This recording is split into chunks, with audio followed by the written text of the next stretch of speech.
নমস্কার বন্ধুরা, আশা করি আপনারা সকলেই খুব ভালো আছেন, সুস্থ আছেন আর পুজোর আনন্দে মেতে উঠেছেন।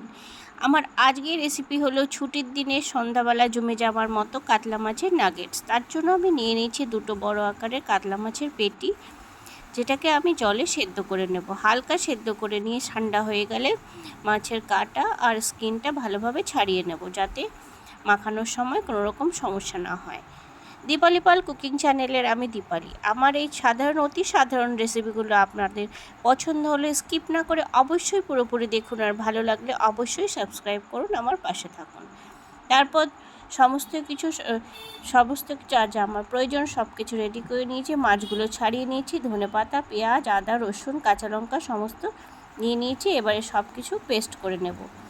ধনেপাতা, আদা, রসুন আর পেঁয়াজ, কাঁচা লঙ্কা সব কিছু আমি একদম মিহি পেস্ট করে নিলাম। তারপর একটা পাত্র নিয়ে নিয়েছি, তাতে আগে থেকে কাঁটা ছাড়ানো মাছগুলো নিয়ে নিলাম।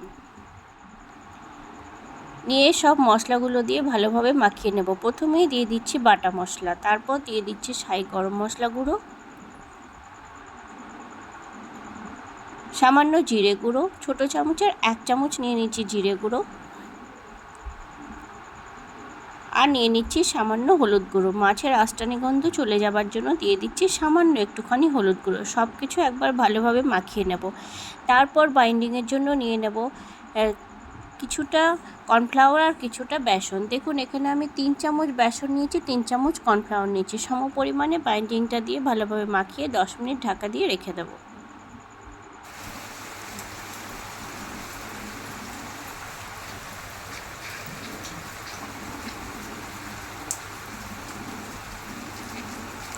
10 মিনিট ঢাকা দিয়ে রেখে দেওয়ার পর আমি আমার পছন্দ মতো নাগেটসের শেপে সমস্ত মাছের মাখানো উপকরণটা ভালোভাবে গড়ে নিলাম। আপনারা আপনাদের পছন্দ মতো আকারে গড়ে নেবেন। তারপর একটা পাত্রে একটা ডিম নিয়ে নিয়েছি।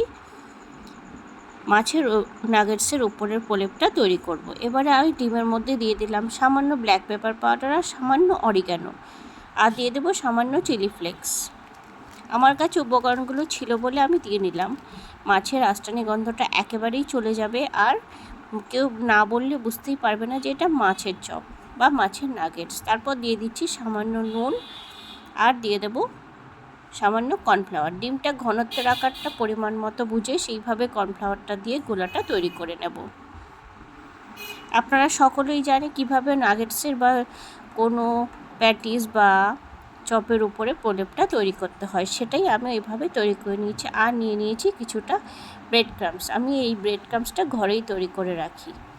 ঘরে সাধারণত যে সমস্ত পাউরুটি আমরা খেয়ে থাকি, তার যে সাইড বা অবশিষ্ট অংশগুলো বেঁচে থাকে, সেইগুলো আমি শুকনো খোলায় গরম করে গুঁড়ো করে ফ্রিজে রেখে দিই। তারপর আমি দেখুন ব্যাটারটা তৈরি হয়ে গেছে, না একদম পাতলা জলের মতো, না একদম ঘন। সেইভাবে আমি ব্যাটারটা তৈরি করে নিয়ে একটা নাগেটস তাতে দিয়ে ডিপ করে, তারপর ব্রেড ক্রাম্বসের মধ্যে ডিপ করে আমি ডবল কোট করছি, সেই জন্য আরও একবার দিয়ে ভালোভাবে সমস্ত নাগেটস আমি কোটিং করে নেব।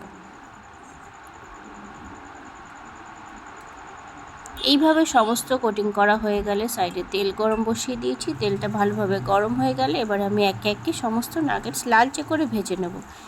হাই হিটে নয়, অবশ্যই লো মিডিয়াম আঁচে এই নাগেটসগুলো ভেজে নেবেন। আপনারা অবশ্যই ঘরে একবার এইভাবে কাতলা মাছ দিয়ে তৈরি করে দেখবেন। মনে হবে যেন একদম মাছ নয়, মনে হবে মাংস বা অন্য কিছু রেস্তোরাঁ থেকে কিনে আনা। এতটাই টেস্ট হবে এবং বাড়ির সকলেরও খুব পছন্দ হবে। এইভাবেই লালচে করে ভেজে নিয়ে দেখুন কতটা ফুলে উঠেছে জিনিসগুলো।